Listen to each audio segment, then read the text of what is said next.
인생은 평가다. 이런 말을 들으면 참 서글퍼 보입니다. 그런데 더 서글픈 것은 이 표현이 사실인 것 같다는 것입니다. 돌아보면 어릴 때부터 가장 싫어했던 것 중 하나가 제 개인적으로는 시험이었습니다. 다들 아마 공감하시리라 생각하는데, 시험을 좋아하는 경우는 딱 두 가지가 아닐까 하는 생각이 듭니다. 첫 번째는 성적에 관계없이 정말 시험 그 자체가 좋은 학생들이 있을 것 같습니다. 내 실력이 어느 정도인지를 평가를 너무 받고 싶어서 못 견디는 학생들이 있을 수도 있다고 생각합니다. 저는 전혀 이해가 되지 않지만 말입니다. 두 번째는 시험을 치는 그날 수업을 빨리 마치는 것 자체가 좋아서 시험 날을 기다리는 학생들도 있을 것 같습니다. 저는 학생 시절을 지나는 동안에 기회가 되면 꼭 한번 해보고 싶은 것이 있었는데 시험을 감독하는 자리였습니다. 그 자리에 서면 기분이 너무 좋을 것 같았거든요. 그래서 이 전도사 시절에 이 교회에서 선교 공부반을 처음으로 개선한 그날 6주 과정이 마치면 시험을 치겠다고 했습니다. 저는 그 시험 치는 날이 너무나 기다려졌고 이 설렘으로 막 기다리고 싶었는데 다들 다음부터 참석을 안 하겠다고 하셔서 결국 무산이 되었습니다. 그런데 소망하면 기회가 온다고 했던가요? 2012년도에 시험을 감독할 기회가 찾아왔습니다. 이 대학교 강사인 친한 지인분이 시험 때 급한 출장이 생겨서 감독을 할 수 없게 되어서 제게 부탁을 해왔습니다. 전공에 관한 지식이 없어도 그냥 시험 감독만 하고 시험지를 거두어 오면 된다고 해서 기꺼이 해주겠다 하고 간 적이 있었습니다. 이 평가를 받는 것은 이 학생 때뿐일까요? 아마 아닐 겁니다. 평생 평가를 받습니다. 그런데 우리는 평가를 받는 것만 아닙니다. 평생 누군가를 평가하기도 합니다. 우리의 머리 구조는 입력이 들어오면 자동으로 결과를 도출하는 구조로 되어 있기 때문입니다. 그래서 평가는 아주 자연스럽고 본능적인 반응이라 해도 틀리지 않을 것 같습니다. 그런데 우리는 누군가를 평가하는 자리는 굉장히 즐겨하면서도 평가를 받는 자리는 늘 불편해합니다. 이 또한 자연스러운 일이라 생각합니다. 그런데 평가받는 것이 불편한 일이라 여긴다면 평가하는 것도 신중해야 하는 것이 바람직한 일이 아닐까 하는 생각이 듭니다. 평가하는 일을 조심스럽고 신중하게 여기게 된다면 분명 평가받는 일에 있어서도 마음가짐이 달라지리라 생각합니다. 우리가 평가받는 일에 있어서 신중해야 하는 것은 단지 나의 위신, 나의 명예 때문만은 아닙니다. 우리에게 영향을 받는 사람들이 있기 때문이고 이런 영향을 받는 사람들이 훨씬 더 중요합니다. 우리를 지켜보고 우리에게 영향을 받을 준비가 되어 있는 사람들, 특히 이 다음 세대를 생각하면 평가하는 것보다 평가받는 것에, 우리가 평가받는 것에 훨씬 더 마음을 쏟아야 하리라 생각합니다. 사실 평가는 한 사람이 죽는다고 끝나지 않습니다. 한 사람에 대한 평가는 후대의 영향력으로 고스란히 남습니다. 사실 이보다 더 큰 것은 육체적 죽음으로 끝나지 않고 영혼을 좌우하시는 그 하나님께서 지금 나를 평가하고 있다는 것이 가장 두렵고 무서운 일이 아닐까 하는 생각이 듭니다. 오늘 본문에 이 두 명의 왕이 등장합니다만 단지 12절밖에 기록이 되어 있지 않습니다. 이 아사랴 왕이 통치한 기간, 이 두 명의 왕 중 한 명인 이 아사랴 왕이 통치한 기간이 52년입니다. 그러니까 이 왕들 중에서 두 번째로 가장 길게 통치한 왕이었습니다. 그렇다면 그에 대해서 기록할 내용이 얼마나 많았겠습니까? 그런데 오늘 본문에서는 단 그에 대해 7절로 모든 행적을 다 정리하고 있습니다. 그 뒤에 등장하는 이 스가랴라는 왕도 마찬가지입니다. 단 5절이 전부입니다. 물론 역다에서는 역대하에서는 이 아사랴 왕에 대해 한 장을 할애해서 그에 대한 행적을 기록해 두었지만 오늘 본문인 열왕기하 이 15장에서는 두 왕에 대해서 짧은 기록만 적고 있다는 것은 무엇을 말씀하고 있겠습니까? 바로 평가만 적고 있다는 의미입니다. 그가 살아온 삶 전체를 놓고 평가를 기록하고 있다는 의미입니다. 그 두 명의 왕은 어떻게 평가가 되고 있는지, 어떤 최종적 평가가 내려졌는지 오늘 본문과 이 역대하의 기록을 병행해서 살펴보면서 한번 내용을 들여다보도록 하겠습니다.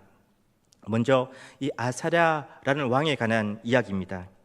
이 아사랴라는 왕은 또 다른 이름으로도 불리는데 바로 역대하에서는 우시야라는 이름으로 등장합니다. 두 이름 다 이 신앙적 의미를 지닌 그런 이름이었는데, 아사랴라는 말은 여호와는 나의 도움이란 뜻이고 우시야는 여호와는 나의 힘이라는 뜻입니다. 이 이름만 보아도 적어도 그 이름을 지을 때 그의 가정이 어떠했는지, 얼마나 신앙 안에서 이 아이들을 키우기를 원했는지 아마 어렵지 않게 가늠해 볼 수 있을 것 같습니다. 이 아사랴가 왕이 될 때 그의 나이가 16세밖에 되지 않았습니다. 아버지가 이스라엘의 포로로 잡혀가 있는 상황에서 어쩔 수 없이 왕위에 오를 수밖에 없었습니다. 그래서 그 16세라는 어린 나이에 이 왕위에 오르게 되었습니다. 어린 나이에 왕위에 올랐지만 그에게는 이 탁월한 리더십이 있었나 봅니다. 나라를 잘 만들어가기 시작했는데 오늘날 유행하는 표현으로 하자면 아주 빌드업을 잘한 왕이었습니다. 먼저 그는 국방을 탄탄하게 만들었는데 역대하 26장 6절에서 8절을 한번 읽어보겠습니다. 우시야가 나가서 블레셋 사람들과 싸우고 가드 성벽과 야분의 성벽과 아수도 성벽을 헐고 아수도 땅과 블레셋 사람들 가운데에 성읍들을 건축하며 하나님이 그를 도우사 블레셋 사람들과 그루바알에 거주하는 아라비아 사람들과 마온 사람들을 치게 하신지라. 암몬 사람들이 우시야에게 조공을 바치매 우시야가 매우 강성하여 이름이 애굽 변방까지 퍼졌더라. 이 우시야는 아사랴입니다. 같은 사람입니다. 이 아사랴는 적국을 먼저 쳐들어가서 다 점령해 버렸습니다. 사실 블레셋은 쉽게 점령할 수 있는 나라가 아니었을 겁니다. 이스라엘에게는 꽤 오랫동안 가시와 같은 존재였지만 그렇다고 쉽게 쳐들어가서 점령할 수 있는 그런 나라는 아니었을 것입니다. 그렇다면 벌써 했겠죠. 그런 나라의 주요 지역을 이 아사랴는 쳐들어가서 다 점령해 버렸고 또 아라비아와 마온 사람들을 쳐서 굴복시켰다고 합니다. 이것은 대단한 업적이 아닐 수 없습니다. 게다가 이 암몬 사람들마저 겁을 먹어서 이 조공을 바치기까지 했고 이 애굽 땅까지, 남쪽으로는 애굽 땅까지 유다의 세력이 영향을 미치게 했다라고 기록을 하고 있습니다. 이것을 보면 아사랴가 얼마나 탁월한 리더십을 발휘하고 있었는지를 잘 보여주지 않나 하는 생각이 듭니다. 이뿐이 아니었습니다. 이 아사랴 왕은 예루살렘을 요새화했습니다.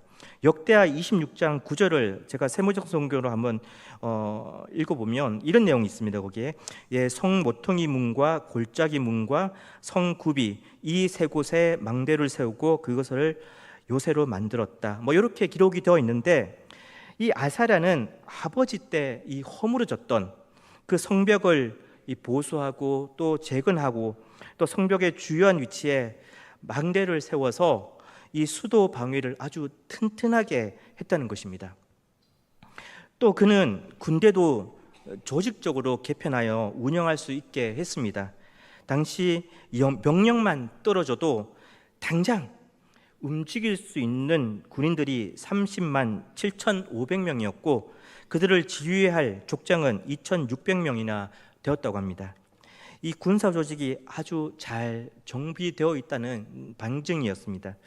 거기에 이 방패와 창과 투구와 갑옷과 활과 문매 돌 같은 무기도 잘 준비를 해놨고 또 신무기 이 개발도 게을리하지 않았습니다. 이때의 유다의 모습이 어떠했을까를 이 단적으로 보여주는 구절이 있는데 바로 역대하 26장 15절입니다. 세번역 성경으로 한번 읽어보겠습니다. 예루살렘에는 무기 제조 기술자들을 두어 새로운 무기를 고안하여 만들게 하였으니 그 무기는 망대와 성곽 모서리 위에 설치하여 활과 큰 돌을 쏘아 날리는 것이었다.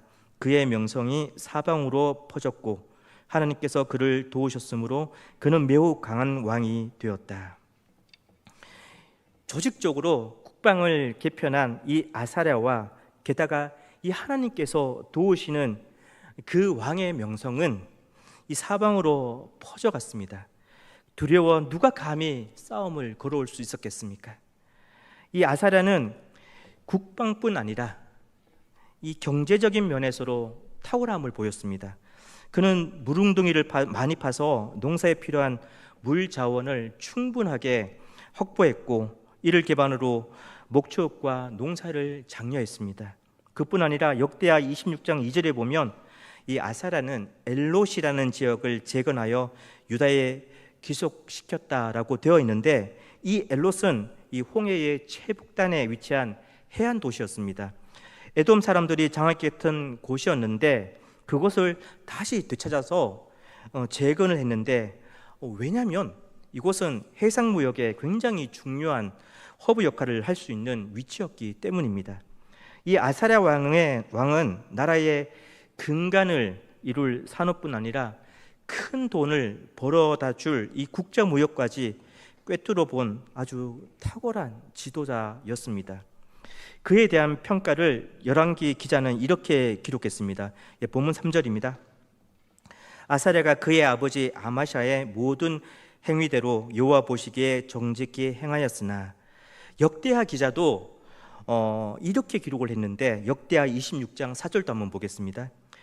우시아가 그의 아버지 아마샤의 모든 행위대로 여호와 보시기에 정직하게 행하며 지금 열왕기하 기자와 역대하 기자는 같은 내용을 기록을 하고 있습니다. 이 아사랴는 그의 아버지 아마샤가 한 모든 일을 본받아서 여호와 보시기에 정직하게 행하였다, 올바르게 행하였다라고 두 곳에서 똑같이 기록을 해놓고 있습니다. 그렇다면 그의 아버지 아마샤의 행적이 궁금해지지 않습니까? 그는 어떤 사람이었을까? 잠시 한번 살펴보겠습니다. 아사랴의 아버지 아마샤는 25세의 나이에 왕위를 물려받고 29년 동안 나라를 다스렸습니다. 재임 초기에 그는 마음이 바르고 이 결단력 있는 지도자였습니다. 이 아버지를 배신하여 죽이고 자신의 왕권마저도 위협하는 사람들부터 처리를 하기 시작했는데 사실 이것은 국가의 기강 문제였기 때문에 아주 중요한 문제였고 단호한 대처가 필요한 그런 문제였습니다. 그렇다고 아마샤는 복수심에 젖어서 함부로 칼을 휘두르지는 않았습니다. 아마샤는 이 하나님의 정의로 해야 할 일을 정확하게 판단해서 실행했고 그래서 역대하 25장 3절에는 이렇게 기록이 되어 있습니다. 그의 나라가 굳게 서매. 여기까지는 참 좋았습니다. 더할 나위 없이 좋았는데 바로 이 부분, 하나님의 정의를 공의를 따라 행한 그 부분까지 바로 그 아들 아사랴도 그대로 따라 했던 것 같습니다. 그런데 사실 아사랴는 아마샤의 아들 아사랴는 그의 아버지 아마샤로부터 좋은 모습을 볼 기회는 그리 많지 않았던 것 같습니다. 이 아사랴가 조금씩 자라고 지각이 생겨갈 때 그의 아버지는 이미 포로로 끌려가 있었기 때문인데요.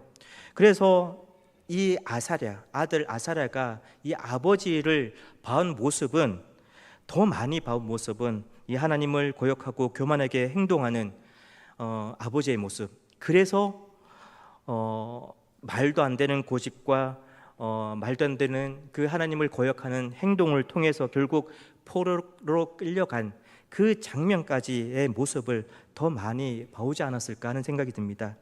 어쩔 수 없이 왕위에 올랐지만 아버지로부터 국가 운영에 대한 조언 하나 들을 수 있는 상황이 아니었습니다. 그런 그가 어떻게 이 하나님 보시기에 정직히 행하며 탁월한 리더십을 발휘할 수 있었을까요? 바로 좋은 영향력이 되어준 두 명의 좋은 자 때문이었습니다. 두 명의 멘토 때문이었습니다. 그 첫 번째 멘토가 바로 그의 어머니였을 것으로 보입니다. 이 본문 2절을 한번 보시겠습니다. 그가 왕이 될 때의 나이가 16세라 예루살렘에서 52년간 다스리니라. 그의 어머니의 이름은 요골리아라. 예루살렘 사람이더라. 이 아사라의 어머니의 이름과 출신만이 여기에 등장합니다. 더 이상 그 어머니에 대한 기록은 없습니다. 역대하 26장에서도 사실 똑같은 기록이 등장을 하는데, 사실 이 두 곳에서 아무 이유 없이 이 내용이 등장할 이유가 없었겠죠. 이 아사라의 어머니 이름은 요골리아인데, 그 이름의 의미는 여호와는 능력이 있다, 여호와께서 지배하신다라는 뜻입니다. 이 하나님의 전능하심과 통치하심이 담겨 있는 신앙적 이름, 그 이름이 바로 요골리아라는 아사라의 어머니의 이름이었습니다.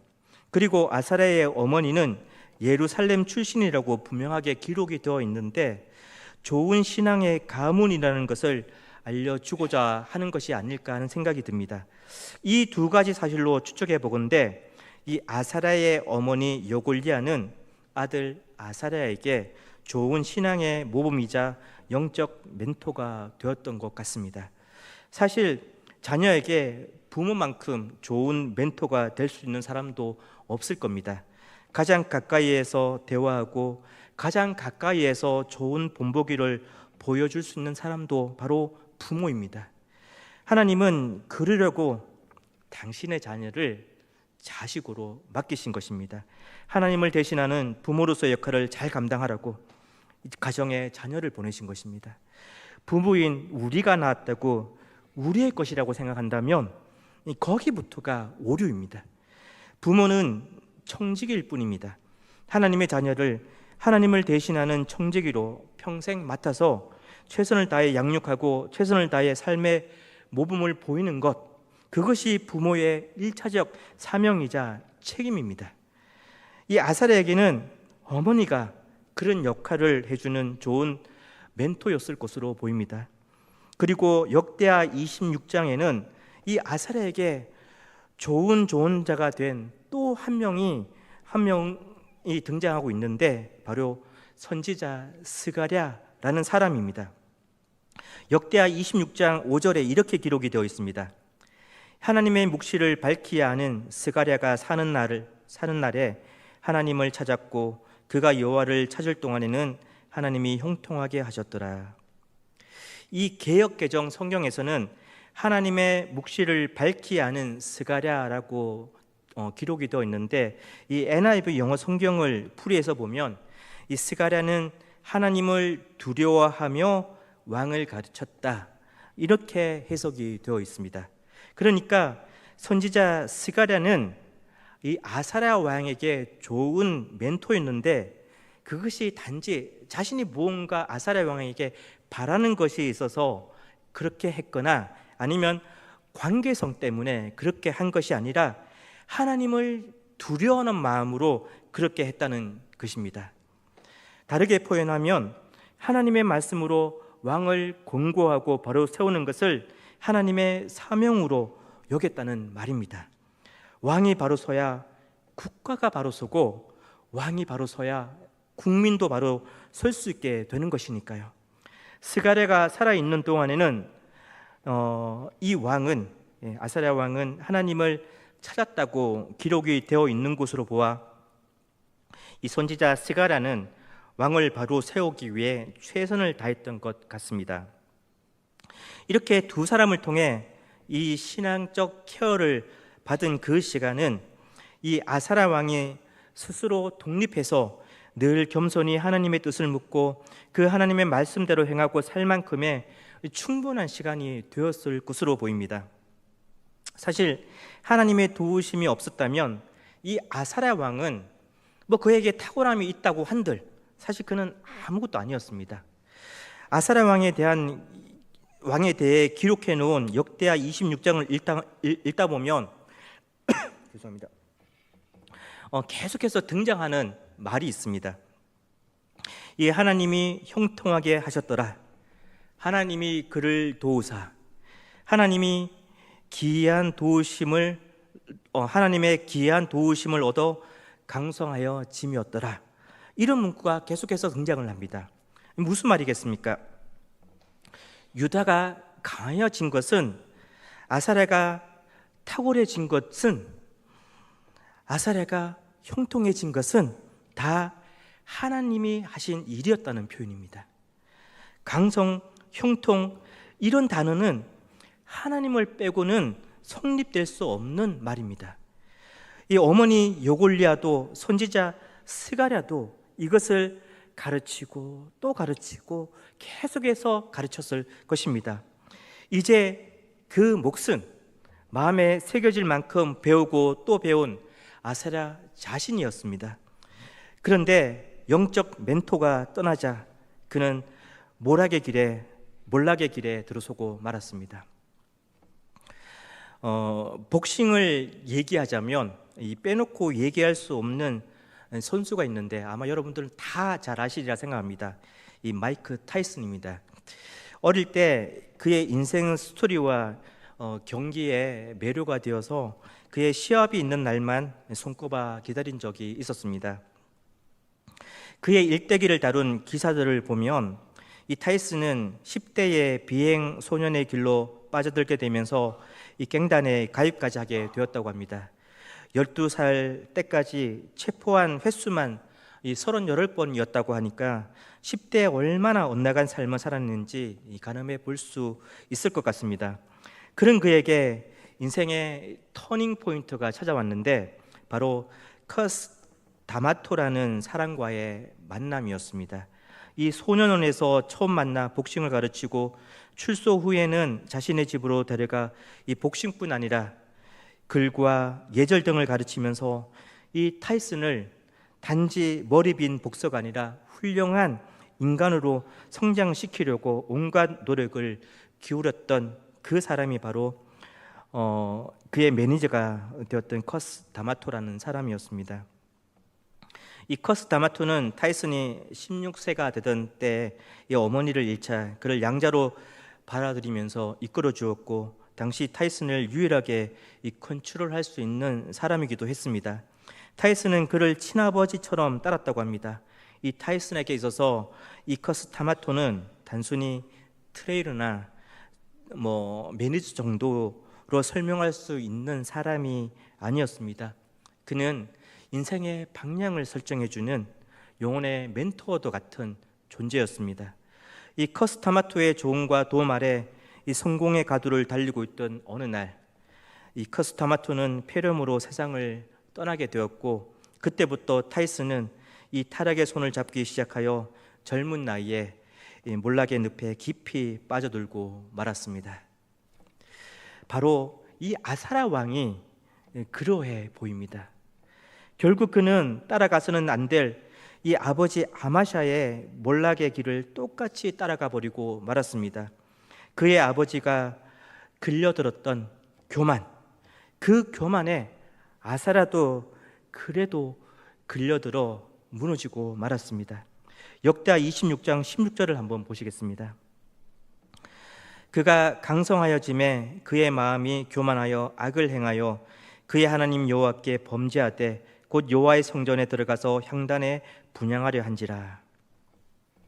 이 성전의 향단에 분향하는 일은 거룩하게 구별된 이 아론의 자손 제사장들만 할 수 있는 일이었습니다.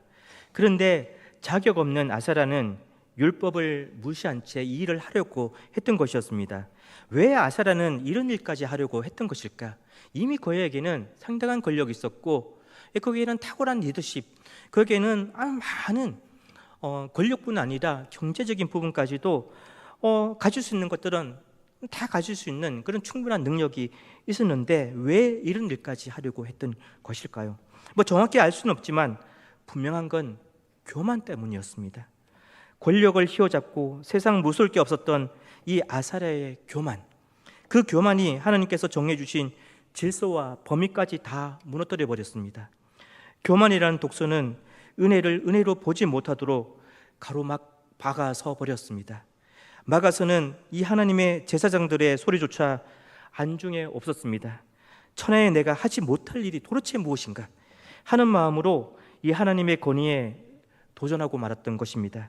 그 순간 이 하나님의 진노의 손이 아사랴를 치셨고 아사랴의 이마에 나병이 생겼습니다.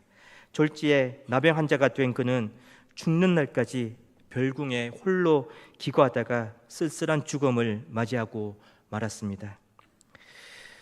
본문에는 한 왕이 더 등장합니다.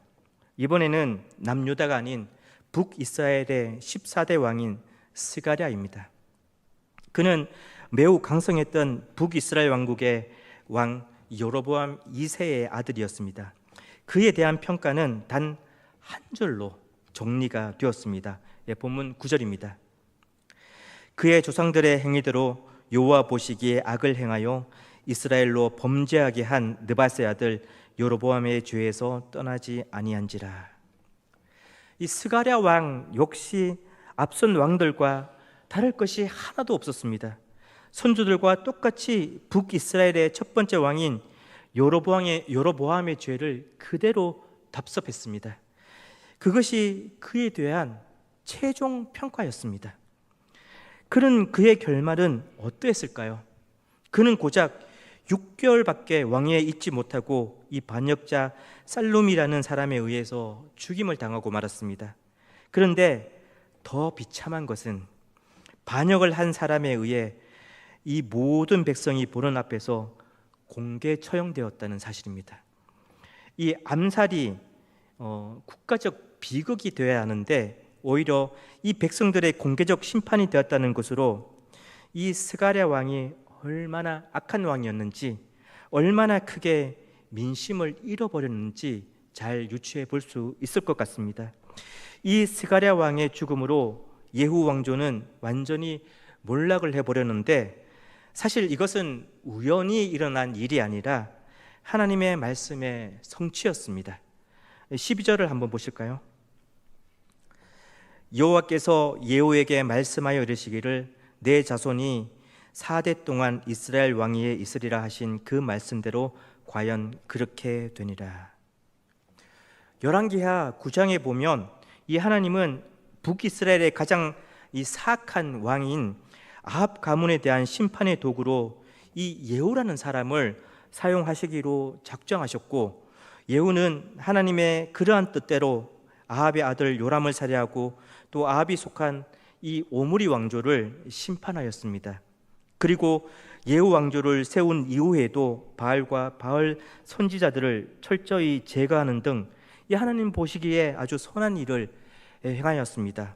그러나 그 역시도 금송아지를 두는 등 여로보암의 죄로부터 완전히 돌아서지는 못했습니다. 결국 하나님은 예후 왕조를 4대 만에 끝내시기로 작정하셨고, 결국 이 스가랴 왕의 죽음으로 그 일은 성취되고 말았습니다. 오늘 본문의 두 명의 왕은 결국 이 몰락이라는 이름으로 쓸쓸히 역사의 뒤편으로 사라지고 말았습니다. 오늘 살펴본 두 왕의 이 평가를 통해서 우리가 교훈으로 삼아야 할 것은 무엇일까요? 세 가지로 생각해 볼 수 있을 것 같습니다.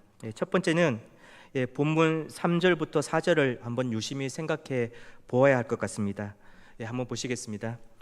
아사랴가 그의 아버지 아마샤의 모든 행위대로 여호와 보시기에 정직히 행하였으나 오직 산당은 제거하지 아니하였으므로 백성이 여전히 그 산당에서 제사를 드리며 분향하였고. 아사랴는 하나님 보시기에 정직히 행하였으나 산당은 제거하지 아니하였다라고 기록을 하고 있습니다. 결과적으로 이 긍정적인 이야기를 하는 것이 아니라 바로 부정적인 평가를 내리고 있는 장면입니다. 산당은 제거해야 할 곳이었습니다.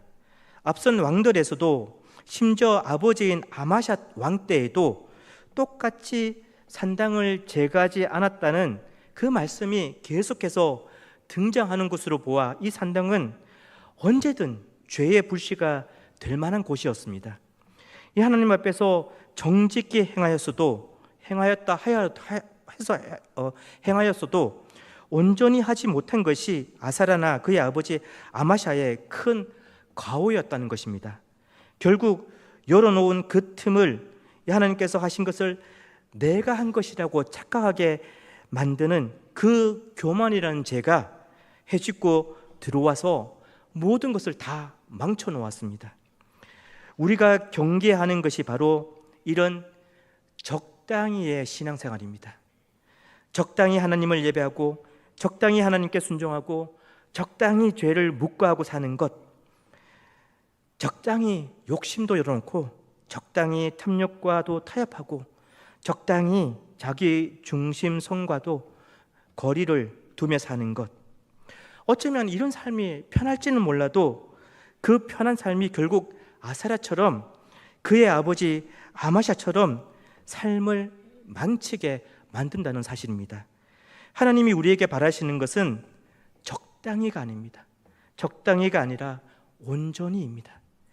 부족해도 연약해서 잘 안 되어도 우리가 계속 지향하고 노력해 가야 하는 것은 바로 온전히여야 한다는 것입니다. 온전히 하나님을 따르고 온전히 죄가 비집고 들어올 문을 차단하는 것, 이 온전히의 신앙이 우리가 계속해서 추구해 가야 하는 것이라는 것을 오늘 본문은 우리에게 교훈하고 있다는 것입니다. 두 번째, 우리는 서로에게 또 특히 후대에게 좋은 신앙의 멘토가 되기를 힘써야 한다는 것입니다. 우리가 서로 옆에 붙어 있는 것은 또 가족이든 교회든 또 사회든 국가든 한 공동체로 살아간다는 것은 우연히가 아닙니다. 그 연결고리는 하나님께서 만드신 것이고 하나님 당신을 대신하여 서로 돕고 서로 격려하고 서로 위로하며 서로를 세워주기 위함입니다. 또 그렇게 좋은 신앙의 멘토들을 통해 이 하나님의 은혜를 배운 자들도 그 하나님의 은혜를 마음에 각인하고 이 각인해야 하는 일을 계속 해 나가야 한다는 것입니다. 그래야 멘토가 부재할 때도 믿음으로 올바르게 자신의 삶을 고추 세워 갈 수 있게 되는 것입니다. 그렇게 신앙 안에서 계속해서 자라가는 것, 그것이 하나님께서 우리에게 바라시는 일이고 우리가 평생 해 나가야 하는 일이라는 것을 오늘 본문은 우리에게 말씀해 주고 있습니다. 이 마지막 세 번째, 비참한 최후와 예후 왕조의 마지막을 맞은 이 스가랴 왕에게서 이 교훈을 찾을 수 있는데요. 이 하나님께서 예후를 사용하실 때만 해도 그는 하나님 앞에서 선한 일을 행했습니다. 그렇게 살았더라면 하나님은 그 사대로 그 왕조를 끝내시지는 않으셨을 것입니다. 결국 사대로 그의 왕조가 끝나버린 것은 하나님의 은혜대로 살지 못하고 죄를 끌어들인 예후의 죄 때문이었고 또 하나님의 경고를 마음에 두지 못한 또 듣지 못한 이 스가랴 왕의 어리석음 때문이었습니다. 하나님은 인생을 불행하게 하시기 위해 경고를 하시는 분이 아니십니다. 하나님은 돌이키고 은혜를 주시기 위해 우리에게 경고도 하시는 분이십니다. 그렇다면 우리의 마음의 귀는 항상 하나님께 열려 있어야 마땅할 것입니다. 그분의 음성을 들어야 살 수 있고 은혜의 복을 누릴 수 있게 된다는 것입니다. 사랑하는 성도님들, 오늘 살펴본 이 아사랴 왕과 이 스가랴 왕의 삶을 반면교사로 삼아서 온전히 하나님을 따르고 또 서로를 세워주는 좋은 신앙의 멘토가 될 뿐 아니라 신앙 안에서 멈추지 않고 계속 자라가는 그런 우리의 삶이 되시기를 간절히 소망합니다. 아울러 이 하나님께 늘 마음의 귀를 열고 그분의 음성을 따라 살아가는 믿음의 여정이 되시어 잘했단다, 수고했단다, 이런 하나님의 칭찬의 평가를 바를 수 있는 우리 모두가 되시기를 주님의 이름으로 축복합니다. 네, 우리 함께 기도하겠습니다. 하나님, 죄가 어떻게 모든 것을 한순간 망쳐 놓을 수 있는지, 또 죄가 궁극적으로 원하는 것은 몰락이라는 것도 두 왕의 사례를 통해 살펴볼 수 있었습니다. 하나님, 이런 어리석은 전철을 되풀이하지 않도록 지혜의 안목을 허락해 주시옵소서. 무엇보다 현실에 또 죄에 적당이라는 말로 타협하거나 안주하지 않게 해 주시옵소서. 결국 적당히가 하나님께서 하신 일을 자신이 한 일로 치부하게 만드는 교만이라는 독소가 들어오는 빌미가 되었고, 마침내 그 독소가 인생을 망쳐놓은 이 아사라의 삶을 기억하고 하나님께서 원하시는 온전히와 손잡는 우리의 신앙 걸음걸음이 되게 해 주시옵소서. 하나님께서 우리를 옆에 두신 것은, 또 우리를 공동체로 두신 것은 하나님을 대신하여 서로를 격려하고 서로를 권유하며 세우기 위함일 것입니다. 그 역할과 책임을 늘 인식하고 잘 감당하는 우리 모두가 되게 해 주시되, 특별히 신앙 안에서 계속 자라가야 함도 잊지 않고 그 일에 늘 힘쓰는 우리 모두가 되게 해 주시옵소서. 하나님께서 우리에게 징계를 말씀하실 때에도 그것은 사랑 때문이고 살리기 위함임을 늘 잊지 않게 해 주시옵소서. 그래서 하나님의 음성에 늘 마음의 귀를 열어두고 늘 즐겨 듣는 우리의 삶이 되게 해 주시옵소서. 그렇게 험난한 인생의 여정을 믿음으로 마지막까지 잘 걸어낼 수 있도록 하루하루 지혜로 이끌어 주시옵소서. 늘 주님의 은혜에 감사드리며 예수님의 이름으로 기도합니다. 아멘.